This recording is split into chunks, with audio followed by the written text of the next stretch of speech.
Hugh who's the organiser of Cornbury Festival 2009, and we're just going to ask him a few questions based on his festival organising experience for We Love Festivals. So Hugh, what was the first festival you ever went to? I went to Reading, and I think it was 75. Wow. And I stood up to my waist in piss and rain, and I watched Thin Lizzy, and I watched Motorhead, and I saw the Tourists and a few other acts, and I slept in a midline in a churchyard in Reading, and a young couple were getting very close to each other in the next door grave. Sounds like everyone's classic first festival experience. Brilliant. Thin Lizzy, boys back in vivid memories then, yeah. And what's the inspiration behind Cornbury? Well, originally, I've lived on the estate for about 12 years. I rent a cottage on the far side of the estate, but I'd never seen the park. Right. And a mate of mine was doing a gig for some car company and showed me the park. And like a moron, I went, "Ooh, this would be a really nice place for a festival." Well, exactly. Yeah. I then did some research, and actually there were festivals here between 1750 and 1850. Well, there you go. And they were only stopped when they became too popular. And the old festival site is in the woods, which we'd love to use, but it's not that accessible. Do they call them festivals then? Well, it was called the Witchwood Fair, or the Cornbury Fair. Right. And I restarted it 128 years later. The idea really was I spent about 25 years in the music business by that time, and started renting a place down here for my general sanity. Yeah. And thought it'd be a great idea to start a small boutique festival, which eventually I'd make some money on, and I could return to the country and have babies, get married, have a personal life. And some of that happened, but not the former, but the latter. Well, hopefully you're in the middle of it at the moment. So. Well, exactly. Everyone says, when I actually said to my wife when I met her that we wouldn't make money till year 7, and that would probably be about it. Right, well we're getting there now. What was the biggest hurdle in getting it off the ground in the early years? The mistake I think we made early on was that when you start an event at a well-known place like Blenheim or kind of wherever, then everyone knows where it is. And I made the mistake, which a lot of people do. You live in a place and you think, well, everyone knows where Charlbury is. Right, okay, And, just park next door. Yeah. Of course, no one knew where Charlbury was. People who lived in Woodstock didn't know where Charlbury was. Yeah, well, I live in Oxford. I wasn't sure. Well, today, exactly. Yeah. So you spend a lot of money actually advertising your site, apart from something else. Okay. And so make sure people know where it is. Make sure people will know where it is. And to begin with, we didn't have a map, and we didn't know this, that, and the other. So you need that.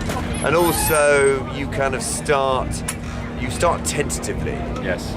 We started with some middling big acts. We had Jules Holland, Blondie, Will Young, and I think I knew everyone in the audience by their first name, probably. Right. Well, great way to start. Great way to start. And I lost my shirt and my trousers. So there we go. Really. So actually bringing us to the next question, have you always managed to cover your costs? No. Never. Okay, and what single piece of advice would you give to someone trying to start up their own festival? Positive advice. Get a great production manager. Right. Get a great production manager. And where did you find yours? Well, funnily enough, he was the guy I first wanted to use. Yeah. And there was a very nice guy in my office who said, no, I can do the job much cheaper and it'll all be fine. Yeah. And he's a lovely guy, but he kind of learned to some extent at my expense. Yeah. So funnily enough, last year I got the guy I originally wanted in, and he's kind of turned it around. Brilliant. So that's it. Budget control, great production manager. Right. Okay.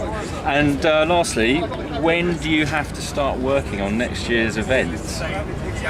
Well, booking of the acts, I suppose, for an event in July, as we are, you probably start having the conversations in October. So that's the first thing you try and do is book the acts. It's really putting the acts together and seeing if you can put a bill together. I've been in the business quite a long time, so at least I knew all the agents, but I still came up against that situation where they went, not another bloody festival, and it's going to be different.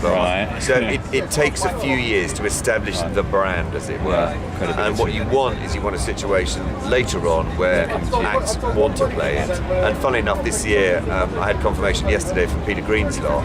Peter's band is most of Nick Lowe's band who were here last year.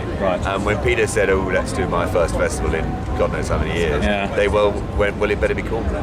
Right, there you go. So they actually want to play here on. So that's the idea. So on that note, any ideas who you'd love to headline next year? Well, it's probably a huge mistake. My favourite year of Cornbury was our second year, which was Joe Cocker and Elvis Costello. Yeah, I saw the posters for that earlier. That Winehouse looked before she was probably that big as well. Well, before she was big, and before various things happened in her life, I suspect. I think Cocker might be out next year, and I think the combination of him and maybe a James Morrison or a Palanatini is my kind of. It's that old young legend and great up and coming act. I mean, loads of people I'd like to. I mean, I've worked with most people, and we're not going to be booking Oasis anytime soon, or Springsteen. And probably would spoil it if you did. Well, exactly. Yeah. So it's getting a balance. Everyone always asks me, next year, and I go, can I please have, till September to decide? Right. Because it's, we're a small operation and it's a huge strain. Small but successful. That's great. We'll get there one day. Brilliant. Thanks very much for talking to us. Pleasure. Thanks, Hugh. Cheers. Thank you very much.